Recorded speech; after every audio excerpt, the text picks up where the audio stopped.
March 5th, 2023 is the day that the internet lost their collective. After almost 2 decades of unmitigated silence, the gauntlet was dropped and pure peak fiction is born. That is right, ladies and gentlemen. Dragon Ball Z Budokai Tenkaichi 4's release trailer finally dropped, and they did it on the most badass and absolute insane stage that I could possibly imagine. This shit was completely bonkers because it pulled us in with the concept of Budokai Tenkaichi 3. It pulled us in with the nostalgia of that big old box TV that we used to play it on, and it gave us some of the most legendary fights, and the warriors that they picked in this trailer are some of the best and most entertaining ones to play as. They showed it all only to cut in mid-video to a higher res Dragon Ball Fighter style of animation type Goku powering up into a Super Saiyan Blue. Are you kidding me? Ending off with what looks like to be a character model of Goku again in that fighter's animation style, but also we got the realistic environment in the back that looks semi-realistic but not so much that it's distracting. This was trailers done to perfection, guys. I was in ecstasy.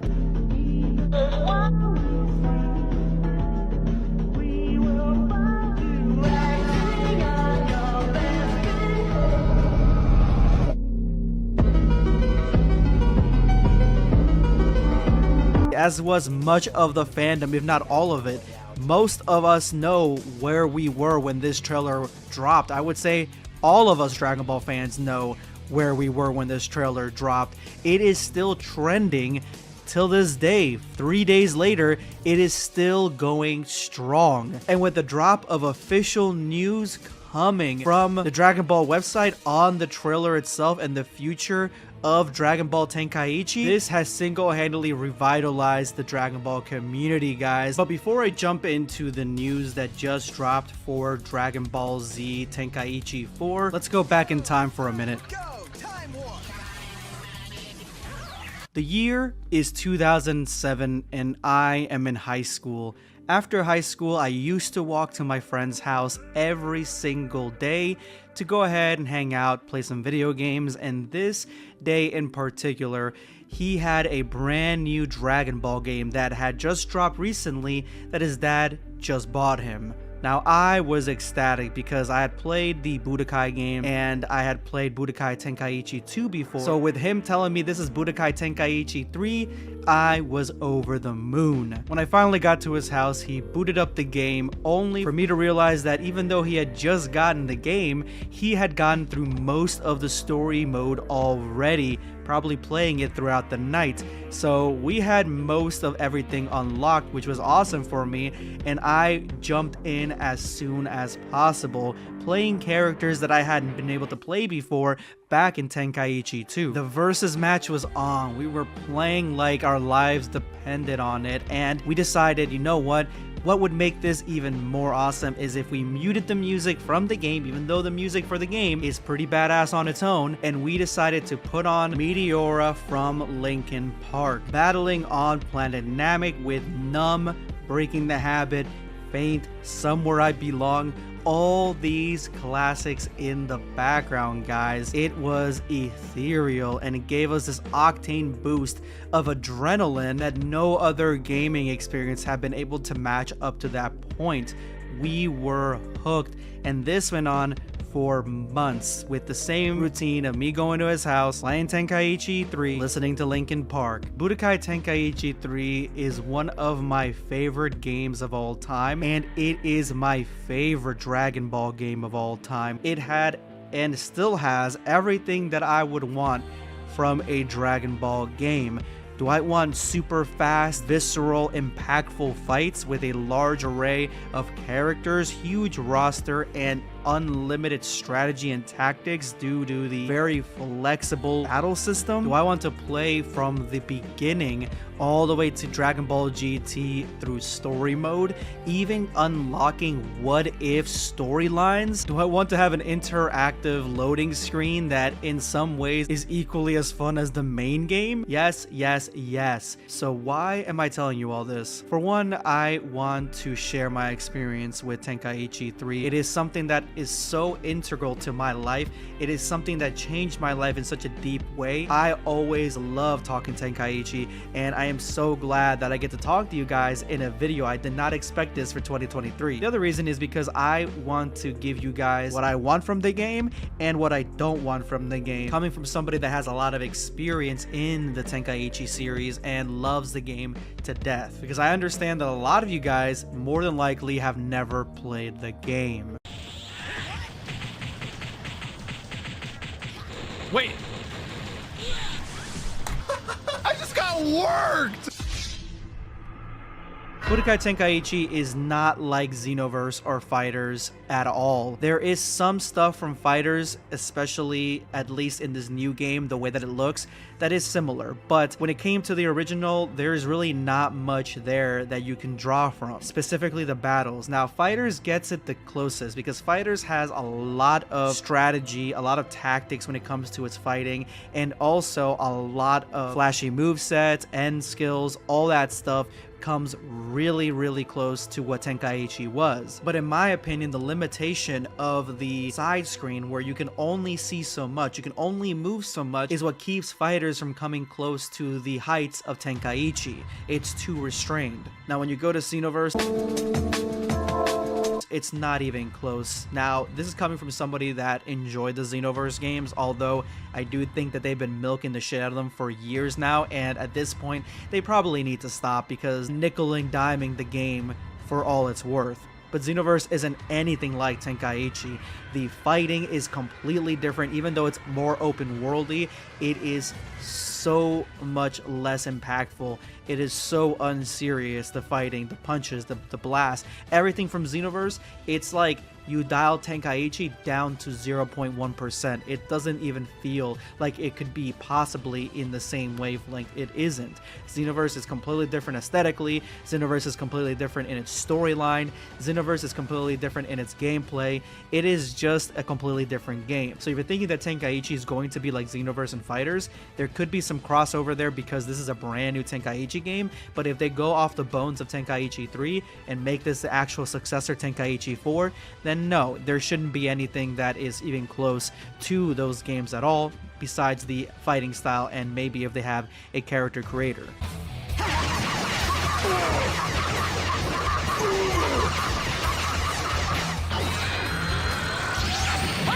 Speaking about characters, I think that Tenkaichi 4 needs to have everybody. Now, I understand they need to make money. I understand there'll probably be DLC. I also understand that even though this is the next or the newest Tenkaichi game, they haven't outright said it's Tenkaichi 4. They're saying that this is just Tenkaichi. So this doesn't mean that all the characters from Tenkaichi 3 are going to instantly be put into Tenkaichi 4.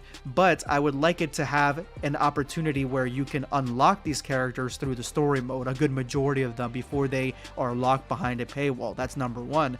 But on top of that, I do want to see everybody in this game. I know that kind of limits it if they're trying to do another trilogy.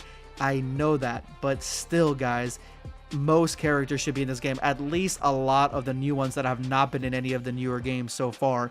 And specifically, the one character that I'm pointing out at is Moro. Moro absolutely needs to be in this game. Moro is one of the coolest characters that Dragon Ball has ever come up with. He is high tier. He is somebody that is a threat, has multiple transformations, and is on par with Angels. This guy is serious business, and I would absolutely love to play as him, play as his old raggedy self, play as a newer one. I don't care. I just want to play as him. This is literally the 4 that I really want to play as in Dragon Ball. I know a lot of you guys have Broly on that list. A lot of you guys may even have Granola, some of you guys. But I'm telling you, these are the 4. This is the squad. This is my squad right here. These are the ones that I need in the game. But Moro, man, with those mechanics, with the way that he works, it's going to change everything. Because speaking of mechanics, guys, we need to talk what needs to be in this game. And that is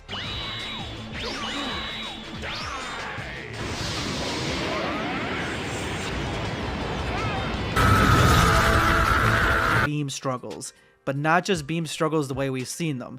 We need to have beam struggles the way they are in Budokai Tenkaichi 3 100%, but I would like different types of beam struggles. I would like beam struggles where either a character flies through the beam when it breaks or is able to teleport behind the character when they actually win. Instead of them just being blasted away, they can teleport behind this character and have a lot more variance in those beam struggles, those fighting struggles.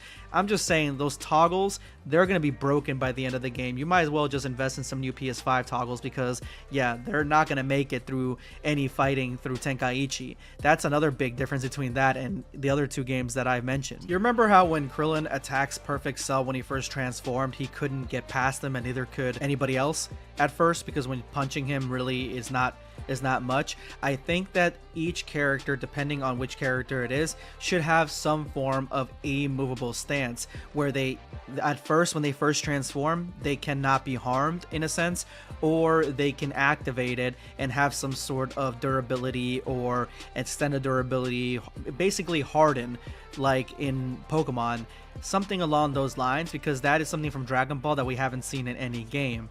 On that same sense, because if that is you being at your prime where you can do something like that, there should also be exhaustion in the game. Now, Budokai Tenkaichi 3 has that where characters get beat up, they're bloody at the end of a fight, they get hit with too many blasts, they even out of breath. I want to go way further. I want missing limbs. I want them to be completely down and out and be basically on a small amount of energy and ki. I want there to be ki reserves that can be unlocked when you're at your limit with certain characters. There needs to be a really in-depth exhaustion system in this game because most environments should be destroyable. This is something that's not new, but I need to have it. I need to have the environments be like when you're destroying Planet Namek, you throw a death ball at Planet Namek, and say in Tenkaichi 3 it explodes, and now you got Death Namek, you got a dead planet. That is what I need in Budokai Tenkaichi. I need that with all my heart. I need new planes of fighting. Broly versus Gogeta, they end up breaking the time continuum and they end up in that dimension that we don't know what that is yet. I need those things. I need the door to the time chamber to be broken and a character being able to scream his way out of there. These are all cool additions and basically give us new varied areas that we can go ahead and play as and making the environment feel extremely alive. As well as unlocking new characters, I want to be able to wish new characters, make a Dragon Ball system. This is not new, but I need this in the game. Which brings me to the next fun thing that we saw in Xenoverse and probably something that's already going to be in the game, which is character creation. It's too big and offers too much replayability for that to not be in the game. Character creation needs to be in the game. I would want, if you're going to do character creation, I still want a storyline where you're just kind of going through the story from Dragon Ball all the way to Dragon Ball Super Superhero. I want that entire story, but at the same time, if they have a character creation, it would be cool to do their own unique storyline that basically has us in some sort of brand new storyline with Trunks and the flow of time, possible realities, new what-if scenarios like we saw in the old Xenoverse, things along those lines, as well as a new original character. And I'm saying this with my entire chest. Xenoverse got a whole new storyline that gave a lot of agency, a lot of hype with the demon race, and you could also make your own characters in that game. Dragon Ball Legends, you get Shallot, which is a really cool addition, and Ancient Saiyan to the lore of Dragon Ball. Dragon Ball Fusions, you get new characters. Dragon Ball Heroes, Superheroes, you get a new character a week in that game. And in Dragon Ball Fighters, you got Android 21. This game needs its own original character. It needs somebody brand new that Budokai Tenkaichi hasn't had before. That's essentially my list of things that I want. I want to hear what you want in the game, but before the video is over, I know I waited till the end. Here's the brand new information that we got because the Dragon Ball official site finally is acknowledging the game. New Dragon Ball Z Budokai Tenkaichi game confirmed. Check out the teaser trailer. A new game in the Dragon Ball Z Budokai Tenkaichi, or Dragon Ball Z Sparking in Japan series, has been announced.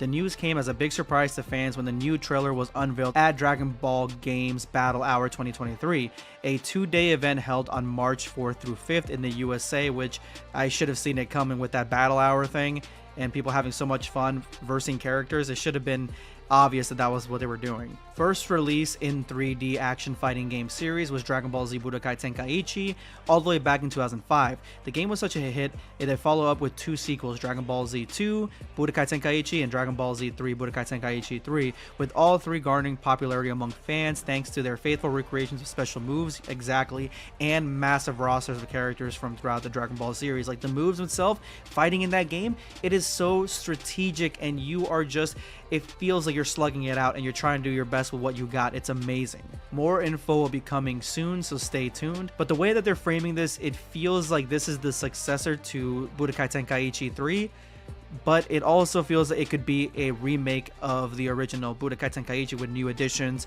And so it is a possibility that the roster on this one, it may not be 100 or so characters like it was before. Like you may not be able to play as Hercule or even like Chi-Chi or anything like that. You may have to wait on that and only have like main characters. But if we have those main characters also include like Beast Gohan and Black Frieza, I would even want Gas to be in the game. I already talked about my boy Moro.